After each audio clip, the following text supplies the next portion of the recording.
Lesson 12, Courage.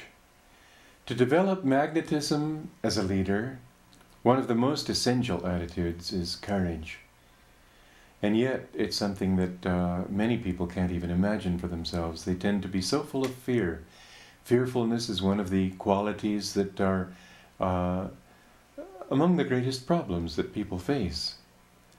So let's address fear before we address courage. Why are people fearful?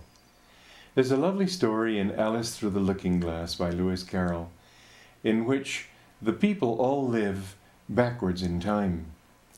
And there's somebody, it's been so many years since I read it that I don't remember for sure, but it may have been the White Queen, anyway, sitting in a boat, and suddenly she's saying, "Oh, oh, oh," and Alice says, "What's the matter?" And she says, "Oh, I'm going to prick myself," because she's living backwards in time. She knows that this is going to happen. And so she's all upset. And finally she stops feeling badly, and Alice says, "Well, how come you're feeling well now?" "Oh, I pricked myself." Well, you know, many times the things that we're afraid of, when they really happen, aren't all that bad. You can pick up the pieces. I think one thing to help a person, I should say, I don't mean you in this case, but anyone who happens to be subject to fear, one way to overcome fear is mentally to visualize the worst that could happen. I had this experience as a public speaker in the beginning that I used to be worried that people would think I was stupid. And so I told myself, well, after all, maybe I am stupid. And if I am, then what's the harm in their finding it out? And if I'm not, and they think I am, then they'll just be wrong, so what does it matter? And so I confronted in my mind the thought of their negative impression of me, and realized that I could handle it, and then I no longer had any fear of it. I could be perfectly relaxed, and whatever they thought of me, it was perfectly fine by me, because only truth is what really matters anyway. And if they're right, then I might as well know it, and I might as well not try to hide it, and if they're wrong, then it just doesn't matter. Another thing I used to have was a recurring dream of lecturing to a large audience and people getting up, like Haydn's Farewell Symphony, getting up one by one until nobody's left on the floor. And I actually lived through an experience of that type where I was in a lecture situation where I knew that there was just no point in having a public lecture because the person organizing it had no idea how to organize a public lecture, but she was so insistent, and I was going up there just to be with a small group and then going on to another group in another city. But she was so insistent that I thought, all right, I'll go along with the gag. And of course nobody came except her relatives and a couple of people who used to be a part of her function there, and somebody used to sometimes come around as a guest. And there were children sitting in the front row squirming. There was somebody sitting 2 rows back, sort of reading a little book surreptitiously. Another one kept looking at his watch and shaking it. 2 others kept whispering.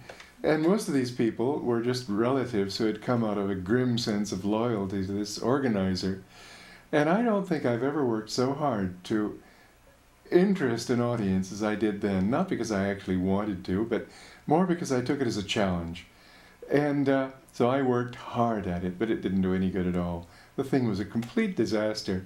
And I just thought, well, that's wonderful, because I can never go worse than this. I can have people throwing things at me, and that's better than people being totally indifferent. So I thought, from this point, everything's got to be up. And a funny thing happened at the end of it. This lady came up to me afterwards, and she said, "Oh, I know many more people would come, but such and such a speaker, a famous speaker, was in town this evening, and I'm sure that's where they all went." And this one person who had come not out of grim loyalty to her, not because of perhaps mild interest in what we were doing, but was still sort of an outsider. When she heard that, she said, "Oh dear, you mean it was tonight?" I thought, this is great. It couldn't possibly get worse than that. Well, this is what I mean about visualizing the worst thing possible, because you'll find that in every case it isn't all that bad. Nothing is absolutely bad in this world. In fact, nothing is either good or bad. Everything basically is neutral. It will seem good or bad according to the interpretation you place on it, according to the way you react to it.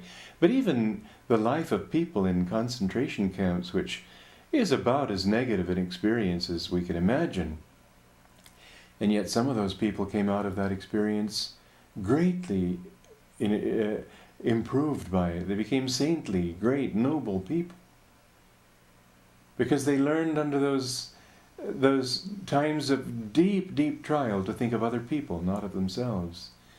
That's why you can say there's no such thing as obstacles, there are only opportunities. So fear is basically fear of the unknown, because once you've actually lived through it, you're ready for something else. It's not that important anymore. Courage, then, is the next quality, the positive side of that. How to develop courage? Well, I think by realizing that your strength is not in things. It's inside yourself. And if you fall flat on your face again and again, you still have the strength within you as long as you're alive to get up and try once more. So don't be afraid, because whatever is anyway. Have the courage to accept things as they are. Don't wish them different from what they are. Have the courage to know that whatever will be if you do your best. And therefore, even if the worst thing happens and you get killed, well, we all have to die sometime. And who knows whether this world is the last we'll ever experience? But if it isn't, we won't know about it. And so in either case, if you really have the courage that comes from living right now and accepting what is, you will find that that will give you a magnetism in your leadership that will make you effective in just about anything that you try to do, because it's an attitude that only proves itself sometimes, but demonstrates itself constantly. A person of courage is a person of integrity. A person of courage is a person of conviction.